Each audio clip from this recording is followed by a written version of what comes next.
I mean, the overall nature of streaming television has accelerated faster than I think we all expected. A lot of that was due to the pandemic, but it's given us an opportunity to really rethink what our overall investment strategy needs to be. At the end of the day, streaming TV or linear TV is still the same screen. And I think that's the most important thing that we've been talking to our clients about is let's not think about it from a cost perspective. How much is my base in linear or how much is it going to cost me to jump into a CTV ad through various different avenues of buying, but really focus on the fact that that screen itself is still the same screen. You're reaching the same household in the same way you are through a linear buy. And as a consumer, the household doesn't really know if you bought it linearly or streaming. So you have to take and remove the nomenclature and focus more on how we're going to reach net new and acquire net new households as you're looking at all avenues of buying the same screen, the television screen in the home. But of course, pricing is different and expectations are different. Or is it just a reach game, or what is sort of some of the thoughts that go into when you design these activations? One of the biggest thoughts that I always put into this, to be quite honest, is going back to a 2019 study that Roku did, where they were able to understand and better quantify the numbers of households who either are cord cutters and or cord nevers, and that number was 30% of the U.S. population. So if you think about the households in America, there's 126 million households, about 120 million of them are reachable. If 30% of that number's gone from your cut, you're already looking at not reaching 40 million homes if you're not playing in the streaming environment. And to me, if I'm a marketer, that's 40 million homes that I can win over to steal market share from my competition. So that's kind of how we've started a lot of our strategic approach to what the streaming ecosystem will look like, and really how we play in linear versus non-linear environments, but really looking at it from a household lens of all those homes we're unable to reach if we're not playing here. Vinny, what about inventory and working with the platforms, working with the AVODs, working with others? How do you size up inventory, demand, pricing, and where is that going? I think that's something that we're incredibly focused on, especially as it relates to, at the end of the day, who the content provider is. That inventory is coming from the content owner. And that could be, I'll use examples of Roku owned and operated through the Roku channel. It could be an Amazon owned and operated through IMDb, or it can be all of our traditional networks and broadcast partners, which are NBC, Disney, Hulu, not Hulu, Hulu's part of Disney, NBC, Disney, Viacom, et cetera, where we can pull the direct integration of that inventory into these streaming environments, the accessibility into the home, not just accessible in nature. And that's really where, when you think about the inventory ecosystem, getting closer to the content providers is actually going to get us a bigger look at the inventory pool that's coming through, because you're no longer looking at all the different avenues.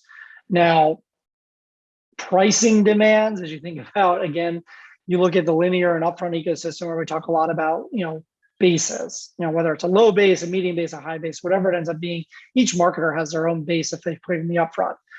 What a lot of our marketers are trying to get is actually moving into that price parity from streaming and linear environments. And how do you create that equalization of those two, which I think is a really important factor that we're missing right now. Because again, as you think about pricing, which, it's usually not the first point of view that I'd like to bring to the table, but it is what we typically see.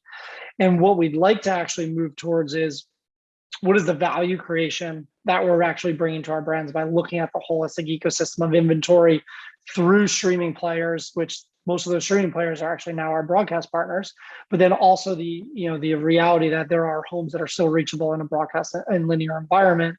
You have to find the mix of both when we look at inventory holistically, because going direct to the networks right now will actually gain greater transparency into all of the content, shows, and households we're talking to, versus the intermediaries where we kind of have to figure out, is it an owned and operated channel? Are you getting access to local air spots, which are, let's say 2 minutes every hour, that are then feeding from NBC into, the consumer watching through a Roku device or YouTube TV device, and all of the above. So you kind of have to mix all of that together, and it creates a really hard nuance of and reality of how bifurcated our ecosystem really is, and something that I think is really top of mind for everyone to start solving and moving closer towards, which is why I go back to content is king, and the content owner is probably the best place that we need to play in right now.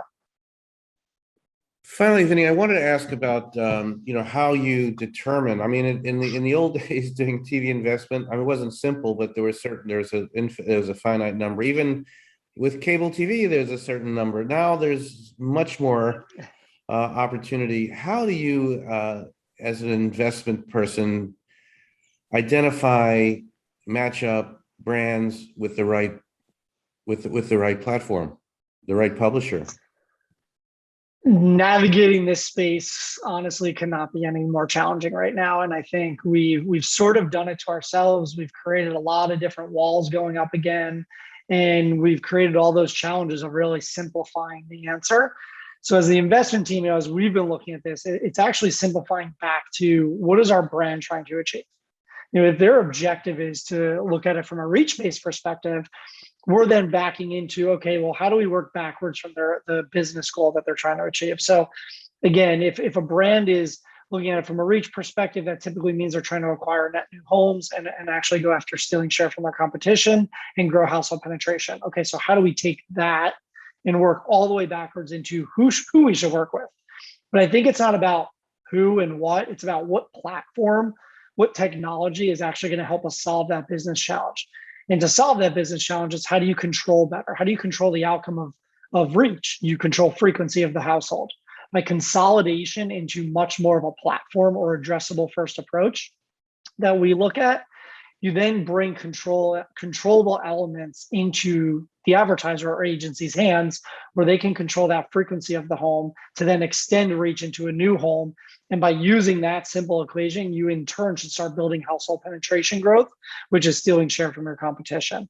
When you simplify it that way, we then go back out and say, okay, which platform, which really turns into which identity graph, is going to allow us to solve that challenge that our brands are trying to achieve to solve their business goals. So when we back all the way into the simplistic nature of what we're trying to achieve, it's not about those different players that are all in the ecosystem, because there's a lot and it's really challenging to sort through them all.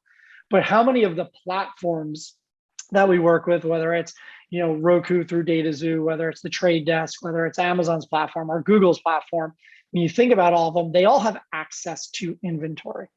So it's really about how do I control more elements through that platform, because then I'll gain access to all of the external inventory I need to.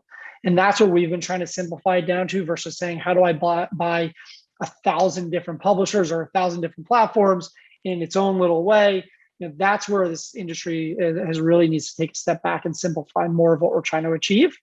And that's one of the processes that we've gone through at Wavemaker, is really bringing our brands and our clients down this journey of simplification and really trying to achieve their business outcomes.